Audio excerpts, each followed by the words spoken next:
चुनौती हिमालय की। क्लास 5 हिंदी की किताब रिमझिम से पाठ चुनौती हिमालय की एक यात्रा वृत्तांत है। यात्रा वृत्तांत का अर्थ होता है यात्रा का वर्णन। जब हम कभी कहीं घूमने जाते हैं और रास्ते में कुछ देखते हैं, महसूस करते हैं और वह सारी बातें जो हमने अपने यात्रा के अंदर महसूस किया, देखा, उन सारे अनुभव को जब लिखित रूप में लिखते हैं तो इसे यात्रा वृत्तांत यानी यात्रा का वर्णन कहते हैं। चुनौती हिमालय की हमारे प्रथम प्रधानमंत्री पंडित जवाहरलाल नेहरू द्वारा हिमालय की गई यात्रा का वर्णन है। इसके अंदर हिमालय जाने में जो भी कठिनाई होती है और हिमालय के रास्ते में जो भी चीज हमें देखने को मिलता है उन सब का वर्णन है। आइए शुरू करते हैं चुनौती हिमालय की। मेरा नाम है कृष्णा। स्वागत है आपका फ्रेंडशिप प्रिपरेशन यूट्यूब चैनल पर। जोजिला पास से आगे चलकर जवाहरलाल मतायन पहुंचे तो वहां एक नवयुवक कूली ने बताया, साहब सामने उस बर्फ से ढके पहाड़ के पीछे अमरनाथ की गुफा है। लेकिन साहब रास्ता बहुत टेढ़ा है। किशन ने कूली की बात काटी। बहुत चढ़ाई है और साहब दूर भी है। कितनी दूर? जवाहरलाल ने पूछा। 8 मील साहब, कूली ने जल्दी से उत्तर दिया। इस यात्रा की शुरुआत जोजिला पास से होती है, जिसमें जवाहरलाल अपने साथियों के साथ जब वहां पहुंचते हैं तो उन्हें एक कूली मिलता है और उन्हें बताता है कि जो पहाड़ बर्फ से ढके हुए दिखाई दे रहे हैं वह हिमालय है और उसी के बीच में एक जगह है जिसे अमरनाथ की गुफा कहते हैं। यहाँ पर लोग अपनी धार्मिक आस्था के लिए जाते हैं और पंडित जवाहरलाल नेहरू भी यहाँ घूमने आए हुए हैं। तो वो उससे पूछते हैं कि कितनी दूर है, तो वो कूली बताता है यहाँ से वो 8 मील दूर है और रास्ता बहुत ही टेढ़ा मेढ़ा है, जाना बहुत कठिन है। बस तब तो जरूर चलेंगे। जवाहरलाल ने अपने चचेरे भाई की ओर प्रश्न सूचक दृष्टि डाली। दोनों कश्मीर घूमने निकले थे और जोजिला पास से होकर लद्दाखी इलाके की ओर चले आए थे। अब अमरनाथ जाने में क्या आपत्ति हो सकती थी? फिर जवाहरलाल रास्ते की मुश्किलों के बारे में सुनकर सफर के लिए और भी उत्सुक हो गए। इस यात्रा में जवाहरलाल नेहरू अपने चचेरे भाई के साथ घूमने आए हुए हैं। दोनों कश्मीर घूम रहे हैं और कश्मीर के साथ साथ कश्मीर के निकट जोजिला पास होकर लद्दाखी इलाके में यानी लेह लद्दाख में घूम रहे हैं और अब उन्होंने अमरनाथ जाने की अपना योजना बना लिया है। और जब उन्हें यह पता लगा कि रास्ते में बहुत सारी चुनौती है, मुश्किलें हैं, तो उन्होंने इस यात्रा को करने के लिए वो और भी ज्यादा उत्सुक हो गए हैं, यानी इस यात्रा को और भी अधिक उत्सुकता से वो पूरा करना चाहते हैं। कौन कौन चलेगा हमारे साथ? जवाहरलाल ने जानना चाहा। तुरंत किशन बोला, साहब मैं चलूंगा। भेड़े चराने मेरी बेटी चली जाएगी। अगले दिन सुबह तड़के तैयार होकर जवाहरलाल बाहर आ गए। आकाश में रात्रि की कालिमा पर प्रातः की लालिमा फैलती जा रही थी। तिब्बती पठार का दृश्य निराला था। दूर दूर तक वनस्पति रहित उजाड़ चट्टानी इलाका दिखाई दे रहा था। उदास फीके बर्फ से ढके चट्टानी पहाड़ सुबह की पहली किरण का स्पर्श पाकर ताजा की भांति चमक उठे। दूर से छोटे छोटे ग्लेशियर ऐसे लगते थे मानो स्वागत करने के लिए पास सरकते आ रहे हों। सर्द हवा के झोंके हड्डियों तक ठंडक पहुंचा रहे थे। यानी जब यात्रा की शुरुआत होती है तो पंडित जवाहरलाल नेहरू सभी से पूछते हैं कि कौन कौन मेरे साथ चलना चाहेगा। तो उसमें भेड़ चढ़ाने वाले किशन ने तुरंत हाँ बोला कि मैं आपके साथ चलूंगा और भेड़ चलाने का ये काम मेरी बेटी कर लेगी। और जब भी वो सुबह सो के उठे, बहुत सुबह यानी तड़के सुबह की बात की जा रही है कि उस समय आकाश में रात्रि समाप्त हो रही थी और दिन की शुरुआत हो रही थी, यानी सूर्योदय का समय था। और यह जो लद्दाख वाला क्षेत्र है पूरी तरह से उजाड़ चट्टानी इलाका है, यहाँ वनस्पति यानी पेड़ पौधे बहुत ही कम दिखाई देते हैं। पूरा हिस्सा बर्फ से ढका हुआ है और यहाँ पर बहुत ज्यादा ठंड पड़ती है। इतनी ठंड कि जो हमारी हड्डियां होती है, हड्डियों तक ठंड के झोंके महसूस की जाती है। यानी लद्दाख हमारे देश में एक ऐसी जगह है जहां बहुत ज्यादा ठंड पड़ती है। जवाहर ने हथेलियां आपस में रगड़कर गर्म की और कमर में रस्सी लपेटकर चलने को तैयार हो गए। हिमालय की दुर्गम पर्वतमाला मुंह उठाए चुनौती दे रही थी। जवाहर इस चुनौती को कैसे ना स्वीकार करते। भाई किशन और कूली सभी रस्सी के साथ जुड़े थे। किशन गड़ेड़िया अब गाइड बन गया।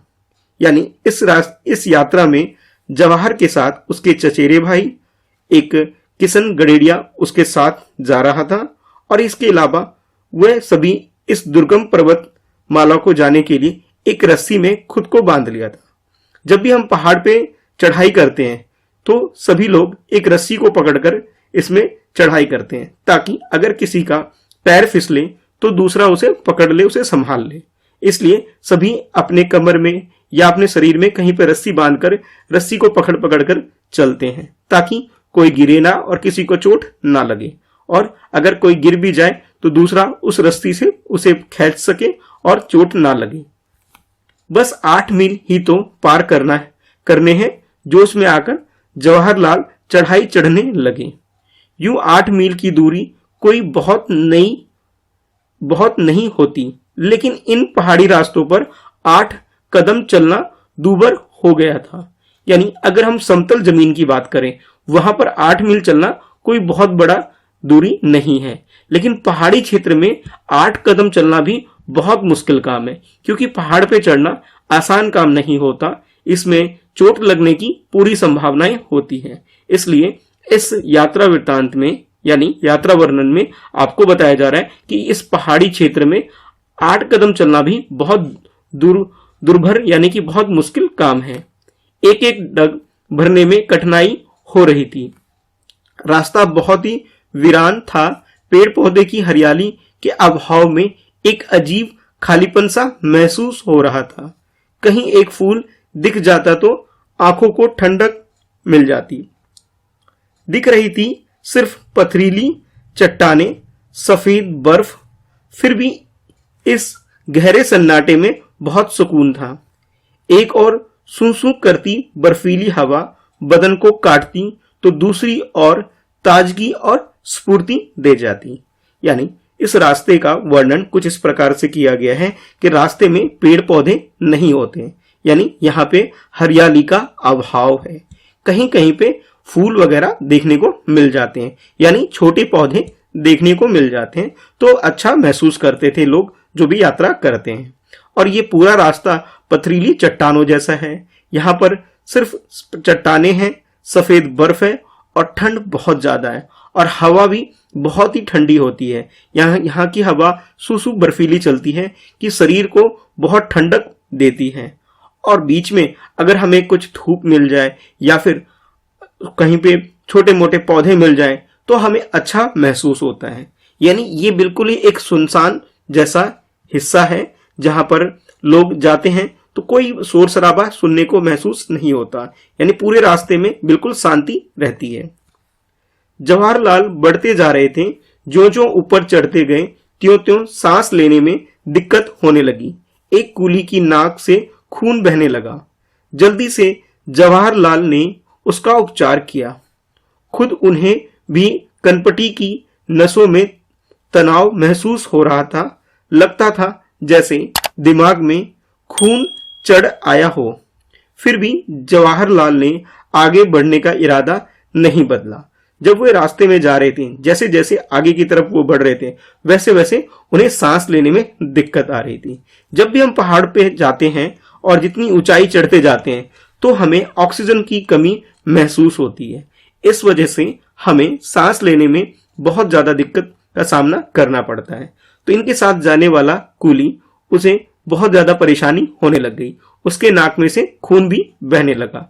तो जवाहरलाल ने उसका उपचार किया, यानी उसे फर्स्ट एड दिया और इस बीच जो जवाहरलाल हैं उनके भी कान के नसों के पास एक तनाव महसूस हुआ। ऐसा लगा जैसे दिमाग में खून चढ़ गया हो, यानी अब यहाँ पे इनको दिक्कतें शुरुआत होने लग गई और सभी किसी न किसी तरह की परेशानी महसूस करने लगे।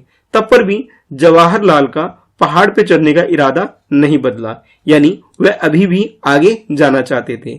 हिमालय जो चुनौती दे रहा है उस चुनौती को उन्होंने स्वीकार किया था। थोड़ी देर में बर्फ पड़ने लगी, फिसलन बढ़ गई, चलना भी कठिन हो गया। एक तरफ थकान, ऊपर से सीधी चढ़ाई। तभी सामने एक बर्फीला मैदान नजर आया। चारों ओर हिम शिखरों से घिरा वह मैदान देवताओं के मुकुट के समान लग रहा था। पर्वतों की कैसी मनोहर छटा थी, आंखों और मन को तरोताजा कर गई। बस एक झलक दिखाकर बर्फ के धुंधलके में ओझल हो गई। यानी जब ये जा रहे थे रास्ते में इन्हें सिर्फ और सिर्फ बर्फ दिखाई दे रही थी, बर्फ के पर्वत यानी हिम शिखर दिखाई दे रहे थे और बीच में इन्हें एक बर्फीला मैदान दिखा और इसकी तुलना भगवान के मुकुट के समान की गई है जो सफेद सुंदर दिखाई देता है। और यह दृश्य देखकर सभी को इतना अच्छा लगा कि सभी ने तरोताजा महसूस किया। दिन के 12 बजने वाले थे। सुबह 4 बजे से वे लोग लगातार चढ़ाई कर रहे थे। शायद 16,000 फीट की ऊंचाई पर होंगे इस वक्त अमरनाथ। यानी जब ये जा रहे थे रास्ते में तो ये इतनी ज्यादा ऊंचाई पर थे। वैसे भी किसी भी पहाड़ पे जब हमें चढ़ना होता है तो ऊंचाई पे चढ़ते हुए हमें बहुत ज्यादा थकान होती है और रास्ता अगर कठिन हो तो और भी ज्यादा मुश्किलें बढ़ जाती है। तो यहाँ के बारे में आपको बताया जा रहा है कि जो अमरनाथ की गुफा है वह 16,000 फीट ऊपर है, यानी इसमें पहुंच पाना ही बहुत ही मुश्किल काम है। हमारे देश में बहुत सारे लोग हैं जो कि अमरनाथ की यात्रा करते हैं। साल में एक बार होने वाली यह यात्रा बहुत ही दुर्गम यानी बहुत ही कठिन होती है, तब पर भी श्रद्धालु लोग यहाँ पे जाते हैं। से फिर ऊपर अमरनाथ की गुफा का दूर दूर तक पता नहीं था। इस पर भी जवाहरलाल की चाल में ना ढीलापन था, ना बदन में सुस्ती।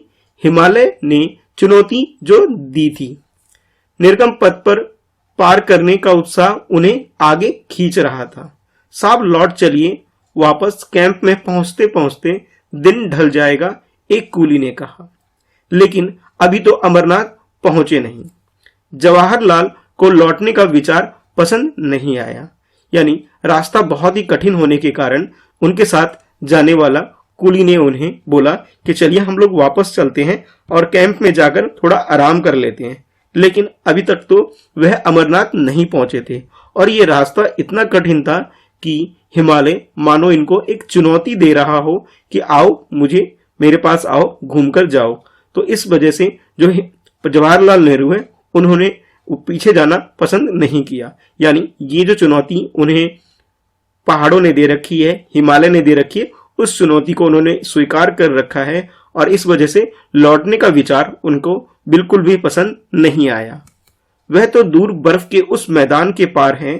किशन बीच में बोल पड़ा, चलो चलो, चढ़ाई तो पार कर ली, अब आधे मील का मैदान ही तो बाकी है, कहकर जवाहरलाल ने थके हुए कूलियों को उत्साहित किया। यानी जब सभी लोग थक रहे थे तो जवाहरलाल ने बोला अब ज्यादा दूर नहीं है, अब ये सिर्फ मैदान रह गया है और वो भी आधे मील का है, यानी अब थोड़ा और चलना है। इस बात को बोलते हुए सबको उन्होंने फिर से उत्साहित किया ताकि सभी आगे चलने को तैयार हो जाए। सामने सपाट बर्फ का मैदान दिखाई दे रहा था। उसके पार दूसरी ओर से नीचे उतरकर गुफा तक पहुंचा जा सकता था। जवाहरलाल फुर्ती से बढ़ते जा रहे थे। यानी आगे के बारे में आपको बताया जा रहा है कि आगे एक बर्फ का सपाट मैदान है। अब इन्होंने चढ़ाई तो कर ली है, अब इन्हें आगे उतरना है और उतरते ही इन्हें वह जहां पे ये घूमना चाहते हैं, अमरनाथ जाना चाहते हैं, वहां पहुंच जाएंगे। यानी कि इन्होंने अब चढ़ाई तो कर ली, अब इन्हें थोड़ा नीचे उतरना है और आगे चलकर जाना है। और इसके लिए जवाहरलाल सबको उत्साहित करते हैं, सबको मनाते हैं कि चलो हम आगे बढ़ते हैं। दूर से मैदान जितना सपाट दिख रहा था, असलियत में उतना ही उबड़ खाबड़ था। ताजी बर्फ से ऊंची नीची चट्टानों का एक पतली चादर से ढककर एक समान कर दिया था। गहरी खाइयां थी, गड्ढे बर्फ से ढके हुए थे और गजब की फिसलन थी। यानी इस मैदान के बारे में आपको बताया जा रहा है कि जितने सपाट ये दिख रहे थे, असलियत में ये सपाट नहीं थे और रास्ते बर्फ से ढके होने के कारण सपाट उन्हें दिख रहे थे, लेकिन रास्तों में गड्ढे थे, बर्फ थे और फिसलन भी थी। कभी पैर फिसलता और कभी बर्फ में पैर अंदर धंसता जाता। बहुत नाप नाप कर कदम रखने पड़ रहे थे। यह तो चढ़ाई से भी मुश्किल था, पर जवाहरलाल को मजा आ रहा था। तभी जवाहरलाल ने देखा सामने एक गहरी खाई मुंह फाड़े निगलने के लिए तैयार थी।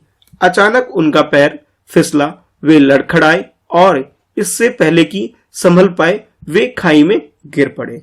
यानी आगे ऐसा होता है कि इस कहानी में, यानी इस वर्णन में, कि उन्हें लगता है रास्ता बहुत सरल है, लेकिन ये सरल नहीं होता है। रास्ता सपाट दिखता है पर सपाट नहीं होता है। इतनी फिसलन होती है कि पहले तो जवाहरलाल को बहुत मजा आता है और आगे एक खाई में उनका पैर फिसल जाता है, वे लड़खड़ा जाते हैं और इसके अंदर गिर जाते हैं। सांप गिर गए, किशन चीखा। जवाहर भाई की पुकार वादियों की शांति भंग कर गई। वे खाई की ओर तेजी से बढ़े। यानी जब ये लोग जा रहे थे, रास्ते में जवाहरलाल नेहरू फिसल गए तो उनके भाई ने आवाज लगाई और यहाँ पे जो कि शांति का एक एरिया था, क्षेत्र था, वहां पर शांति जैसे मानो भंग हो गई। रस्सी से बंधे जवाहरलाल हवा में लटके रहे थे। उफ, कैसा झटका लगा। दोनों तरफ चट्टाने ही चट्टाने, नीचे गहरी खाई। जवाहरलाल कसकर रस्सी पकड़े थे, वही उनका एकमात्र सहारा था। जैसे कहानी की शुरुआत होती है, वर्णन का शुरुआत होता है, तो सभी ने अपने कमरे में रस्सी बांध रखी थी ताकि गिरे ना। अब वही रस्सी इनके लिए एक मददगार साबित हुई है कि जवाहरलाल जो कि एक खाई में गिर गए हैं, अब उन्हें सभी लोग उस रस्सी की मदद से ऊपर खींचने का प्रयास कर रहे हैं। यानी इस गहरी खाई में से जवाहरलाल को निकालने में ये रस्सी बड़े काम की हो रही है। जवाहर ऊपर से भाई की पुकार सुनाई दी। मुंह ऊपर उठाया तो भाई और किशन के धुंधले चेहरे खाई में झांकते हुए दिखाई दिए। हम खींच रहे हैं, रस्सी कसकर पकड़े रहना, भाई ने हिदायत दी। जवाहरलाल जानते थे कि फिसलन के कारण यूं ऊपर खींच लेना आसान नहीं होगा। भाई मैं चट्टान पर पैर जमा लूं, वह चिल्लाए। खाई की दीवारों से उनकी आवाज टकराकर दूर दूर तक गूंज गई। हल्की सी पैंग बढ़ा जवाहर ने खाई की दीवार से उभरी चट्टान को मजबूती से पकड़ लिया और पथरीली धरातल पर पैर जमा लिए। पैरों तले धरती के एहसास से जवाहरलाल की हिम्मत बढ़ गई। घबराना मत जवाहर, भाई की आवाज सुनाई दी। अब जहां पर सभी उसे खींचने का प्रयास कर रहे थे जवाहर को, तो उन्होंने आवाज लगाकर चिल्लाकर बोला कि मैं इस तरह से अगर मुझे खींचेंगे तो खींच पाना इनके लिए आसान नहीं होगा। तो वे चिल्लाकर बोलते हैं कि मैं कहीं पर चट्टान में कहीं पर पैर जमा लेता हूं ताकि आप लोगों के लिए मुझे खींचना आसान हो जाए, क्योंकि यह जो जगह थी बहुत ही पथरीली थी और यहाँ पे पैर जमा पाना भी बहुत आसान काम नहीं था।